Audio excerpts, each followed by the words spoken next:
السلام علیکم پیارے دوستوں، امید ہے آپ سب لوگ خیریت سے ہوں گے۔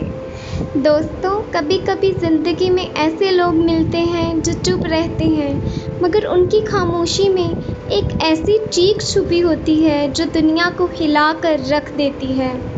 آج ایک ایسی ہی کہانی ہے، ایک آدمی کی جو ہر کسی کے دل میں بس گیا لیکن خود اپنا درد کسی سے بھی نہیں کہہ پایا۔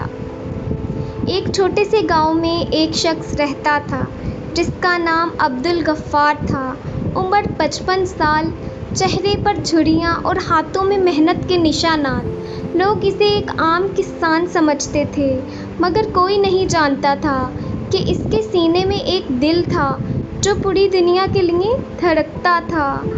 غفار نے ساری زندگی محنت مزدوری میں گزار دی، مگر اس کے پاس کوئی اپنی اولاد نہیں تھی۔ گاؤں میں جتنے بھی یتیم بچے تھے وہ ان کی فیس دیتا، کپڑے خریدتا اور چپکے سے ان کے لیے کھانا پہنچاتا۔ کبھی کسی کے لیے داد نہیں مانگی، مدد نہیں مانگی، بس چھپ چھپ کر سب کچھ کرتا رہا۔ رات کے وقت جب سب سو رہے تھے، اچانک گاؤں کے اسکول میں ایک آگ بھڑک اٹھی۔ بچے چیخنے لگے، لوگ گھبرا گئے۔ سب باہر کھڑے تماشائی بنے دیکھ رہے تھے کہ کون اندر جائے۔ اسی لمحے عبدالغفار دوڑا، بغیر کچھ سوچے سمجھے وہ جلتے ہوئے اسکول میں داخل ہو گیا۔ 1 2 3 7 بچوں کو وہ ایک ایک کر کے باہر لے آیا۔ سب حیران تھے، لیکن جب وہ 8ویں بچے کو نکالنے کے لیے اندر گیا، وہ واپس نہ آ سکا۔ جب لوگ ملبہ ہٹا رہے تھے، غفار کی لاش ملی۔ اس کے ہاتھ میں ایک چھوٹے بچے کا ہاتھ مضبوطی سے پکڑا ہوا تھا۔ دونوں کو ایک ساتھ دفن کیا گیا۔ پورا گاؤں رو رہا تھا، حتیٰ کہ وہ لوگ بھی جنہوں نے کبھی اسے اہمیت نہیں دی تھی۔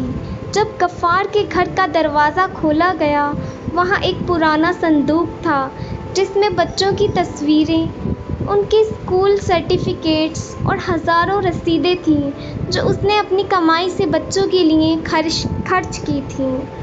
ہر رسید پر ایک ہی جملہ لکھا تھا، یہ میرا نہیں، انسانیت کا قرض ہے۔ کبھی کبھی اصل ہیرو وہ ہوتے ہیں دوستوں، جو کیمرے سے دور، شہرت سے بے خبر، بس انسانیت کے لیے جیتے ہیں۔ عبدالغفار اب نہیں رہا، مگر اس کی قربانی سینکڑوں زندگیاں بچا لیں اس کی قربانی نے۔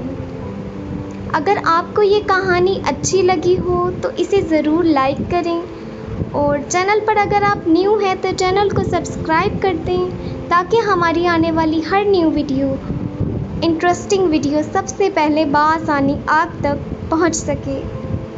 تب تک کے لیے ملتے ہیں اگلی ویڈیو میں۔ اپنا اور اپنے پیاروں کا خیال رکھیں، دعاؤں میں یاد رکھیں۔ اللہ حافظ۔